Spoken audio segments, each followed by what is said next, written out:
All right, today's guest who's someone who doesn't do a lot of interviews because she's usually too busy closing deals and taking care of her new pup. She did 25 transactions last year, over 17 million in sales volume, and she did it quietly, sustainably, and with systems that work. We're here to unpack what she's doing differently, the mindset, the habits, and yes, we're going to ask her, what would you do if you had to start all over again? That question I'm going to ask. This is real talk from a top producer who's in it, not just to sell it.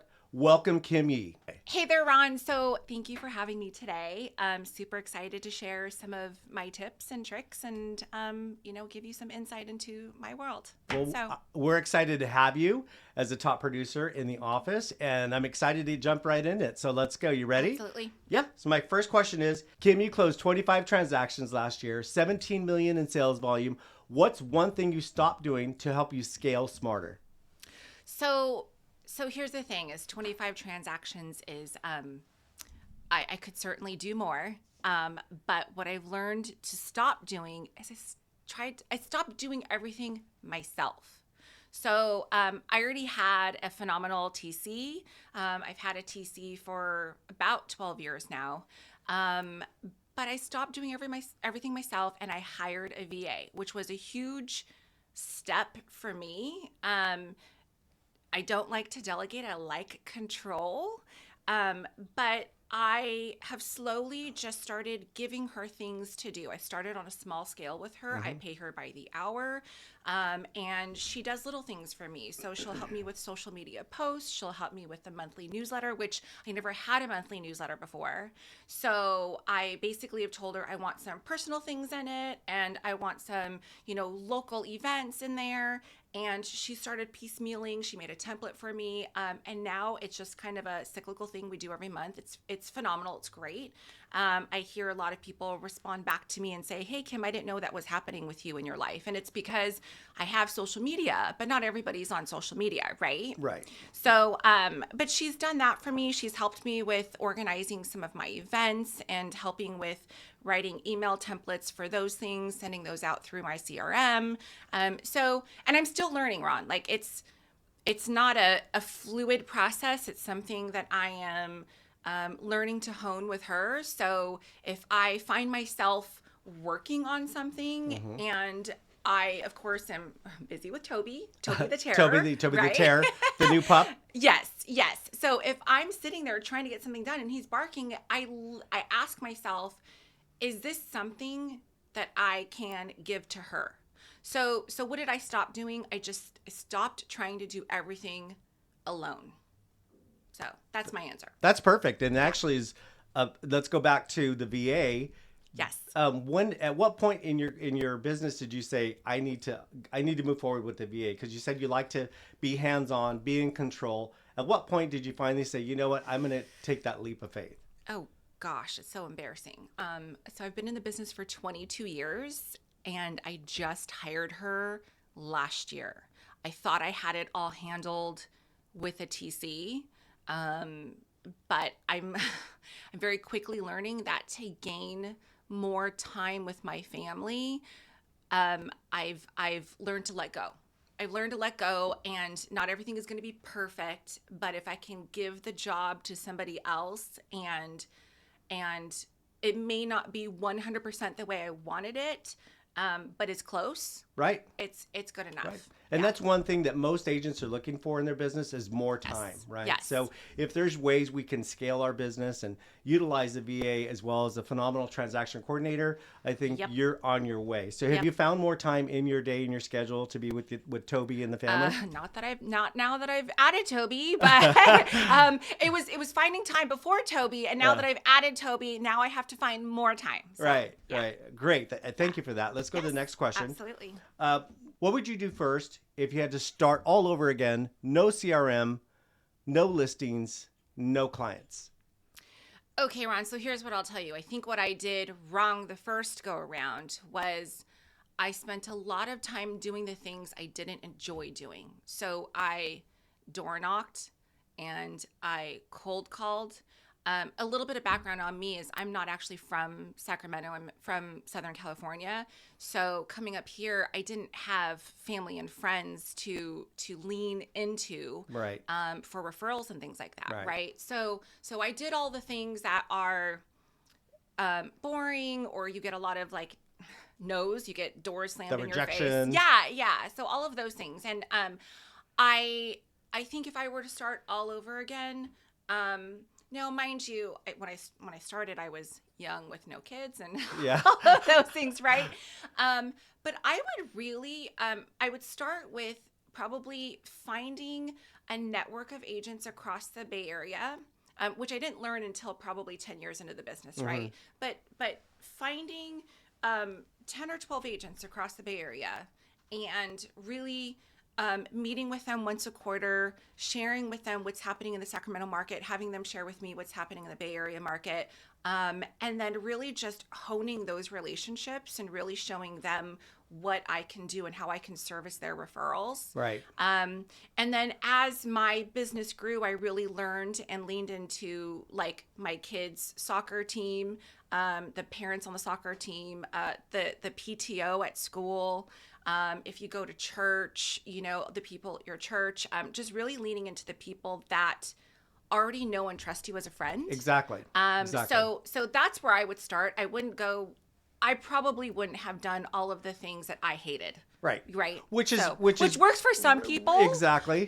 It just doesn't work for me. Right. So. And a lot of times when you start in the business, agents are told, go door knock, right? Yes. Go door knock. Go Yes. door knock, right? Yes. What about open house? Would you ever consider that? You think that's... Yes, I did open houses. I think open houses are very valuable if you know how to approach them, right? And you don't want to seem like the salesperson or the car salesman. Everybody hates the car Right. salesman, right? Right. So sorry, car salesman. But nobody likes to be pressured or feel like they have to sign on with you. They have to do something with you, right? It's really just kind of digging deep and understanding why they're looking for a home.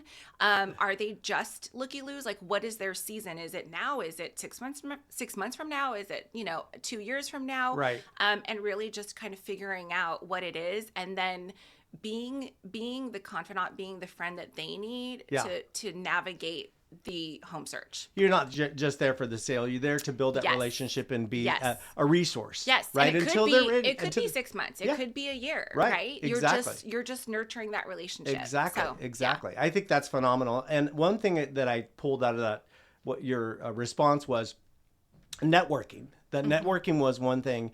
And the other thing is that, yeah, we're told, or a lot of agents when they go in, go door knock, go do open house, go do the things that you don't love, because it's not your personality. It's not who you are.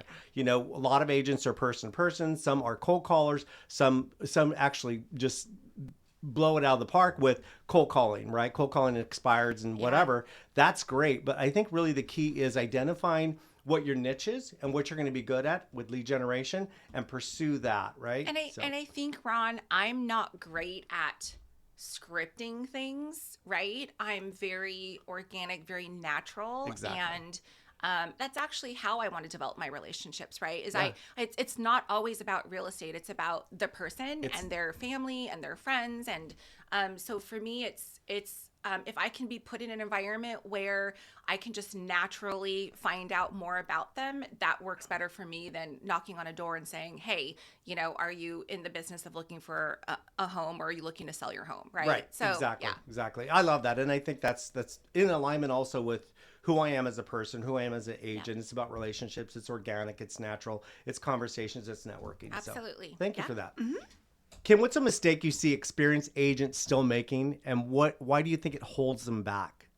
Okay, gosh. So I'm not intentionally throwing shade at anybody, okay? But I feel like I see a lot of listings with either no photos or with photos taken with like a phone, or simply a phone, Yeah. iPhone, right? iPhones are great. I have one. I get a new one every 2 years. But I really feel like a listing that you've been blessed to get deserves professional photos, right? Right. I think sellers appreciate the professionalism. I think if you're looking to sell a property quickly and efficiently, I think you need really nice high-end photos. And we can't, I don't care how many times, these teenagers do 0.5s, right? I don't even know if you know what that is, Ron, but anyway. But you can't zoom out enough to make a living room look the way a professional photographer does. And the lighting and everything, like, I don't care how many adjustments you make, like, it doesn't look like a professional photo. So I definitely think that's one mistake. I think the other mistake is I've seen a lot, as a listing agent, I've seen a lot of sloppily written offers, not reviewing and proofreading before you send it to me, and not putting in the effort to find out what title company I'm using, or if the seller needs a rent back, or any of those things. Like, it's a simple phone call to me to say, hey, what are the sellers looking for, and how can I best write my offer, right? Right. So right. so that's what I see, and I think I feel like after 22 years in the business, I still see a lot of it, and I still find myself having to correct it.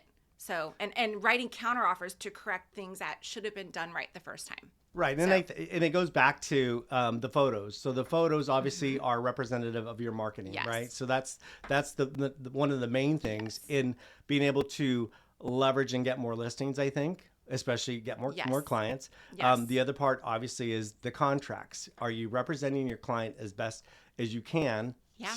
Are you doing your fiduciary and reviewing that offer and making sure that you as the agent aren't missing any of the boxes that need to be checked, or Well, information needs to be completed? And let me tell you, Ron, so the listing I have coming up in a couple of weeks, they are complete strangers. They found me because I had a listing in the neighborhood, and the seller went on to, like, all of my social media and onto realtor.com and Zillow and all that, saw my marketing, saw the photos, saw my video on how I Right. introduced the house to the community. Yep. And that's what they loved. It wasn't necessarily that they knew me or got referred to me. It was complete stranger that just loved the marketing. Which is a common thing for the consumer to do, is to go Yes. online, to look at social Yes. media, to see what you're doing, to see how Yes. professional is it, if it's in alignment with what they are looking for, right? Yes. And then now the new thing is, obviously consumers are going to ChatGPT to see who the most, the top producer in certain areas are as well. So it's the industry is always changing, and how the consumer finds us as agents and select us and choose to work with us is changing, and you have to be on top of your game. Yes, absolutely. I'm not super social media fashion forward, but I try. Yeah, you're doing great. You're doing great. Thanks, Kim. Yeah. Okay, Kim, be real. Was there a time when you felt like the deals weren't flowing, and what did you do to stay in it mentally? So there's still, it's gotten better, Ron, but I will say that there's still, like, times where you kind of second guess yourself. Especially for me, seasonally, I always have a lull right around Christmas to, I would say, February. Deals are still happening only because I've been in the business for so long and my database has grown. Right. So the word of mouth referrals are more frequent than somebody who's only been in the business for 5 years. But I would say there still are lulls. There still are situations and times where I have to hype myself up. And what do I do to do that? If I'm being completely honest, there are days where I'm just like, do I need to find another job? And really, I hone in. It always seems to happen pretty magically, but there will be a client that will just make a comment on something, or write a review, or for whatever reason just get in contact with me and say, Kim, we just super appreciate what you did for our family. Wow, And I that's have amazing. to remind myself, and I sometimes will go back and read reviews, or I will pick up the phone and actually call somebody just to talk to them to find out how they've been doing in their home. Or if they're a transplant from somewhere else, coming in, seeing how they're doing, or if they've gone somewhere else, I'll pick up the phone and see how they're doing since they've left. And it just they always will come back to the transaction and say, this is what you did, and you did a phenomenal job at it. And that's kind of what keeps me in it. Right. Right. Yeah. And quite honestly, it's a fantastic business to be in if you know you love it and you're good at it. It's very sustainable. It's something that has allowed me to be with my kids a lot. Yeah. And go to field trips and participate in a lot of school things. And, most recently, like, my kids are in competitive soccer, so traveling all over the country to go to tournaments, like, I'm able to do that, but still work. Yeah. So that's fun. That actually, I love that. You said a couple of things in there that I think as agents, we sometimes, we know what we do and how we help people and how we make them feel. And we do change lives. And I think sometimes we forget when we are, maybe the business isn't as busy as it typically is. We forget to take into account what we've done, what we've achieved, how far we've come, and all the lives that we've changed. Absolutely. And a way to stay connected or to stay mentally in it is do what you did. It's look back, make a comment. Just to remind you, Ron, like, we are a part of everybody's big milestones in their life, right? Absolutely. Some are really happy, and there's kids being, or people getting married, kids being born, and then there's kind of like the cycle of life where kids lose parents and things like that, right? So we get the happy, we get the sad, but we're a part of like the biggest milestones of everyone's life. So really kind of digging deep and finding out like why they did that and what you helped them with is pretty awesome. Yeah, I think it's so important to focus on, especially when you're feeling like a little bit out of the game, is get back in, and that's one way you do it. And there's no magic pill, right? Nope. Like There's no you magic. will have days where like I talk to a bunch of real estate colleagues and we're always like, well, we're in a lull.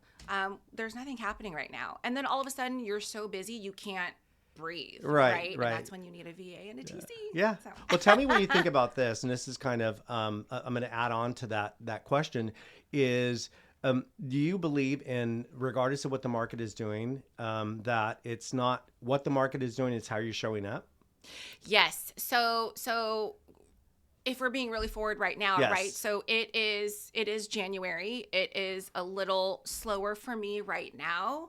But I'm ramping up and doing a Valentine's Day event. Yeah. So, is it something where like not all the deals are coming in right now, but I am still following through on seeing my people and really nurturing those relationships? Yes, because that one event in February will turn into something 6 months from now. Right. So, it could be sooner than that. So systems working now to to build the business later. Yes. And you're focusing, I think, on systems too, your database and events, which you have to have systems in place in order to be sustainable. Yes. Right? And events are kind of like my thing. I love them. I feel like it's like throwing a party, and I like organizing a party, and I like being in the party, especially when everybody at the party has some kind of relationship with me, right? Yeah. So, and it just sounds like through this interview is that you are actually doing, after all these years, all the things that you love in order to help people with all their real estate needs. I've eliminated all the stuff that I don't like to do because I'm just wasting my time. If you don't like to do it, you're not going to do it well. And you're not going to be successful. Yeah. Bottom line. So thank you. Yes. Kim, what's something people don't see about you on social media? So I would say they don't see the ugly. I knew you were going to say something like that. I am one of those that tries to be perfect, but they don't see the ugly. They don't see like the chaos behind what looks like a very put together package, right?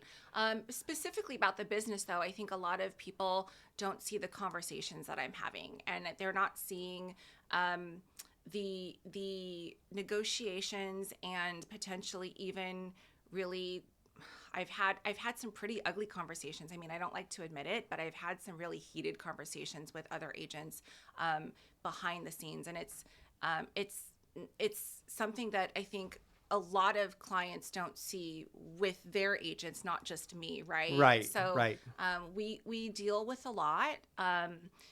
and everybody else just sees kind of, here's the contract, we're meeting our timelines, and we're going to inspections, and then we close. And I don't think that a lot of people see all of the nitty gritty that happens on the telephone behind the scenes. I'm in the car, I'm traveling, but I'm always on the phone. My kids will tell you that too. My kids and my husband will tell you, like, she's always on the phone. Like, is it really a vacation? Yeah. I value it because I am able to go on those vacations, but I do make time to take those phone calls and to figure out what's happening and how I can put out fires. Right. So, Well, I think that obviously there's the commitment that you have and to your business is some things, and then you said the ugly part of it, those negotiations, those hard conversations. It's not something we really want to put on social media, but it is something that is real in our lives, right? Yes. Thank you, Kim. If someone followed you for 30 days, what would surprise them the most? Okay, so everybody knows that I'm like perfect, right? No. So I think you would see the chaos. I think they would be surprised at the chaos. I write everything down now because at 47 years old, this is the only place where I will ever disclose that, by the way. But at 47 years old, my memory is, I can't curse on here, but it's bad. It's bad. Okay, it's bad. So I have my phone. I take notes. I write everything down. Thank God Siri listens to me, and I can set reminders while I'm driving, because I will forget what you told me 2 seconds later. So I think people would be surprised at how well everybody's always like, you're a superwoman, you're doing all these things, you're with kids, you're with work, you're keeping the house and all that stuff. But it is chaos. And like right now, even with Toby at home, you're lucky I showed up today dressed, but dressed well, and thank showered, you for that. right? We appreciate it. Yeah, dressed and showered and makeup on, because recently it has been wake up, throw your hair in a bun, and take the dog out, get him tired. But it is chaos, right? Is making sure the kids get out the door, making sure like Ashley, my daughter, had all of her college applications squared away, even though we hired a college counselor. Like if you could be a fly on the wall in my brain, you would I don't even know what you would do. You would be so confused, because that's my head. Well, I will say, just knowing you from the outside looking in, that I do see you as a superwoman, and how does she keep it all together? But I didn't realize what you just shared was all that chaos going on behind the scenes, which people would see that. If you were to come live with me, just even for one day, Ron, it would be probably, you would probably be very surprised. Like, as put together as I look and seem, I will literally, after this podcast, run home, change into my Toby clothes so he doesn't tear these nice clothes, and then make sure I get him out for exercise. So that's my life, while I answer all the emails and phone calls that I've been missing while doing this podcast. So hence what has forced you to be more organized and write everything down. Yes. So some positive came out of that. Yes. All right, thank you.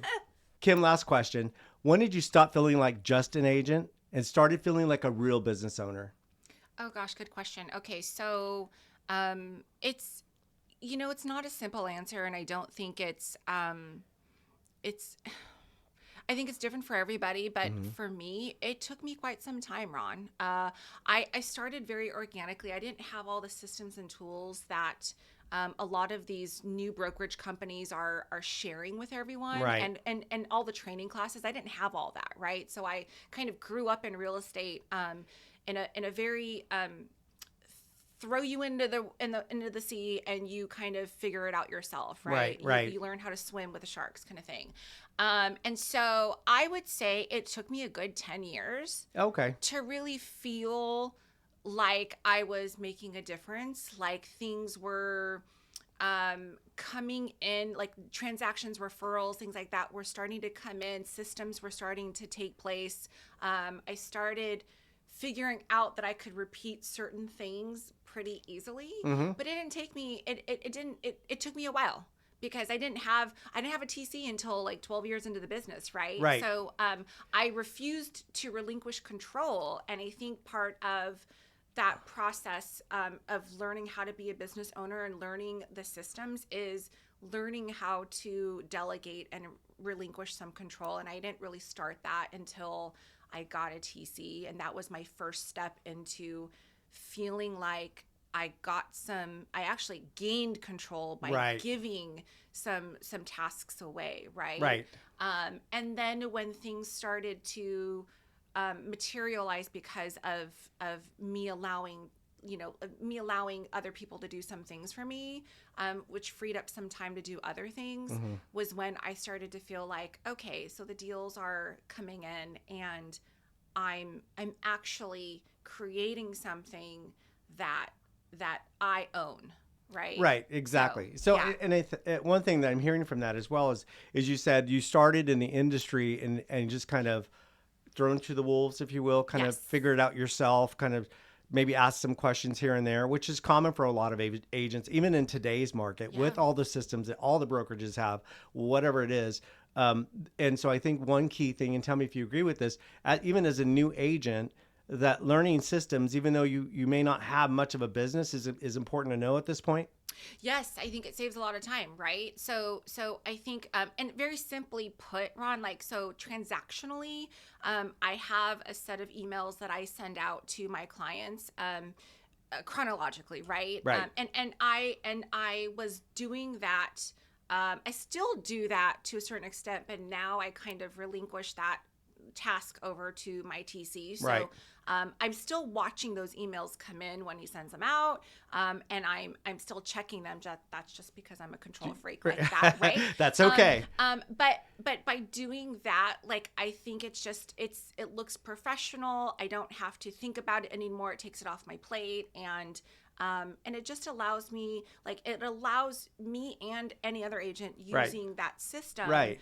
to be able to know it's done, and it's done the same way all the time. Right, exactly. So, and the second part of that is leverage. You Yes. begin to leverage. And once you start utilizing the systems and you start leveraging TC and then your VA, obviously, and then you start seeing the business and it's repeatable and sustainable, you should look at yourself Yeah. as an actual business owner Yeah. right from the beginning. Exactly. And now you're like one whole entity Exactly. versus like you're a team, right? Exactly. Versus you just being on your own, trying to scrape by and trying to get business. Right, So, exactly. A sustainable, scalable business. Yes. Kim, thank you very much for today. I appreciate you so much.